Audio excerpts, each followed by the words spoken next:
The following trailer is rated H for honest. You've explored ruins and discovered ancient treasure as Nathan Drake. You've survived the horrors of the apocalypse as Joel and Ellie. Now become the character that put Naughty Dog on the map. A horrible furry in jorts whose arms are way too far up on his body. Crash Bandicoot. In an era where every console needed a kid-friendly mascot, discover Sony's answer to Mario and Sonic as they dish up an extremely linear platformer with some cute characters and solid gameplay that would have been the shit in 1995, but was blown out of the water when Mario 64 came out 2 months earlier, making people who only owned a PlayStation twist themselves into knots as they tried to argue that their awkward, barely 3D Bandicoot game was better than an all-time classic. Hey, it could have been worse. At least they didn't have to stand for Gex the Gecko, or God forbid, Bubsy. Never play Bubsy. Surf your way to victory as the titular Crash Bandicoot, a man-shaped animal with bizarre proportions and those knee-length jeans you crave, who slowly evolved from happy-go-lucky beach bum to motorcycle driving badass to tribal tattooed douchebag that must stomp and spin his way through a legion of weaponized animals to save the world from the evil plans of some mad scientist with wacky hair, in a story that's either Mega Man for furries or the exact same plot for Sonic.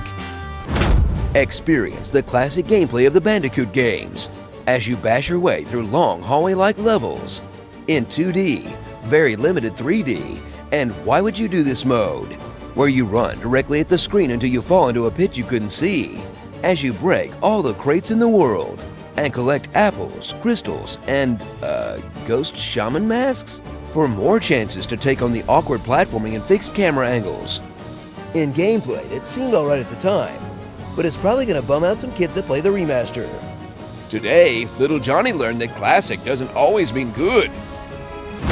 Uncover the inexplicably massive catalog of Crash games, from the initial Naughty Dog trilogy of box-filled corridors to the sequels from new developers that tried to copy the formula, open up the world, make it a beat-em-up, or some combination of the three, but never quite found that magic formula to make people love this poor deformed Bandyman.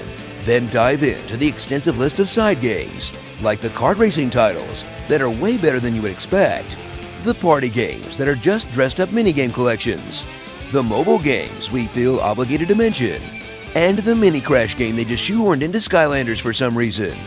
Because there's nothing the children of today love more than failed mascots from the 90s. So bash your way through some Crash today and drop $40 for some touched-up games from 20 years ago that are probably way worse than you remember. Or don't, because you don't want to give developers any crazy ideas about mascot platformers coming back. They might even go make a new Bubsy, or a Knack 2 or something. Just kidding, that would never happen. Starring Conan O'Brien's Persona, Penny Gadget, definitely started some fetishes, Furry Jax. Is this racist? Okay, this is probably racist.